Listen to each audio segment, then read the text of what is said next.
Now, Qatar has issued a strong rebuke of Israel's recent strike on Iranian nuclear facilities, calling this move reckless and dangerous. Now, speaking at a press conference in Qatar's capital, Doha, Foreign Ministry spokesperson warned that Israel's actions would have very dire repercussions for the region. He further warned that if these escalations don't cease, there would be negative repercussions, and called for all parties to resolve the disputes through diplomatic means.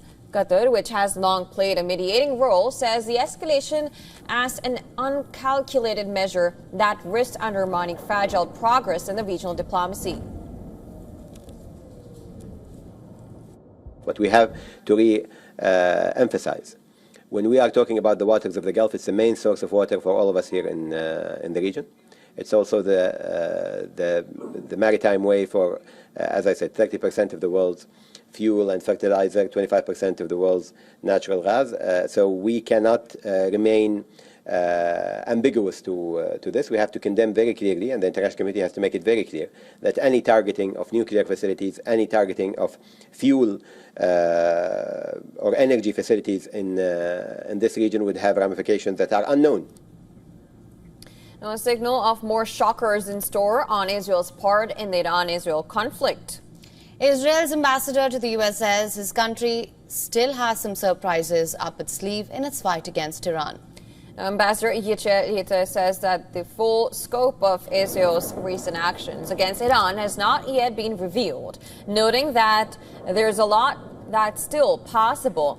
He even says new war offensives to come will make the Beeper operation of September last year seem little and simple.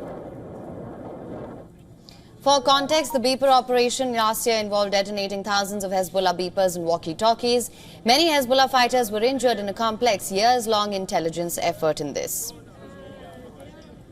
Now, in an interview to Merit TV in Israel, Ambassador letter also reveals that Mossad operations used on the first night of the attack included a drone base Israel built on Iranian soil.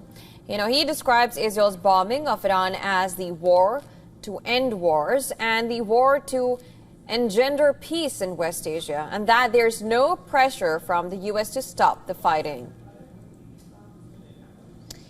Not to be missed, however, is Ambassador later's bid to tone down the bombast. He steps back to say that Israel is open to a negotiated end to the conflict with Iran, even as he insists that complete dismantling of Iran's nuclear and ballistic missile program is going to be a key condition.